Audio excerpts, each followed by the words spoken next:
Les causes spécifiques de l'asthme sont finalement inconnues.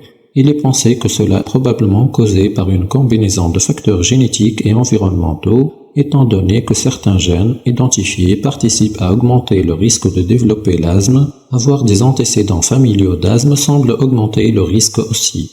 Pour les facteurs environnementaux, il y a l'hypothèse de l'hygiène qui suppose que la réduction de l'exposition du système immunitaire aux virus et aux bactéries peut en fait augmenter le risque de développer l'asthme plus tard, probablement en modifiant la proportion globale des sous-types des cellules immunitaires. En général, les causes de l'asthme chez l'enfant diagnostiqué avant l'âge de 12 ans sont pensées être dues à une plus forte influence génétique, alors que l'asthme d'apparition tardive est plus susceptible d'être en grande partie dû à des facteurs environnementaux.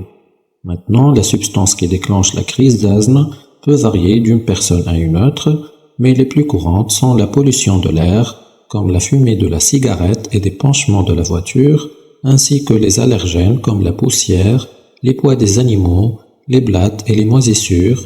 Les médicaments comme l'aspirine et les bêta-bloquants ont été également connus pour déclencher des symptômes chez certains patients souffrant d'asthme.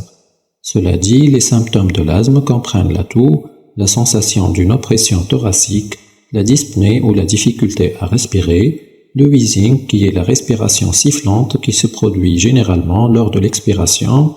De temps en temps, dans les expectorations, on peut retrouver les spirales de Kirschmann, qui sont des bouchons muqueux en forme de spirale, qui sont essentiellement jetés par les bronchioles des patients asthmatiques bronchiques. Les bouchons muqueux peuvent être particulièrement dangereux, car non seulement ils bloquent l'échange d'air, mais ils bloquent également les médicaments inhalés d'atteindre le site de l'inflammation. Le mucus peut également contenir des cristaux de Charcot-Leyden, qui sont en forme d'aiguille et sont formés par la décomposition des éosinophiles.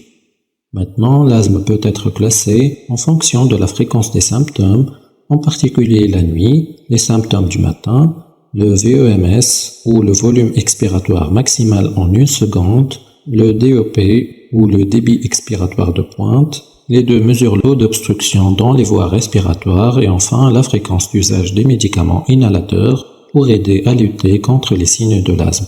Du moins grave au plus grave, les types d'asthme sont l'asthme intermittent, l'asthme persistant léger, l'asthme persistant modéré et enfin l'asthme persistant sévère.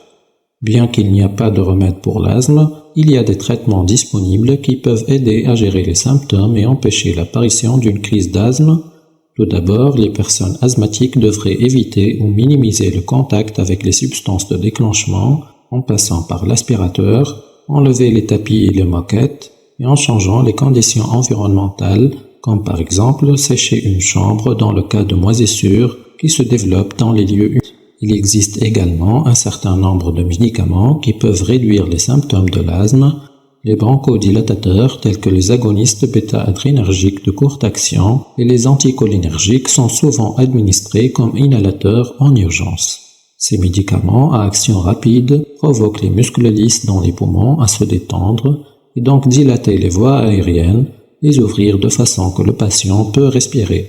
Les patients ayant des formes plus sévères pourraient avoir besoin de traitements supplémentaires comme les doses quotidiennes de corticoïdes, les agonistes de bêta-bloquants de longue durée ou les antagonistes des lécotriènes.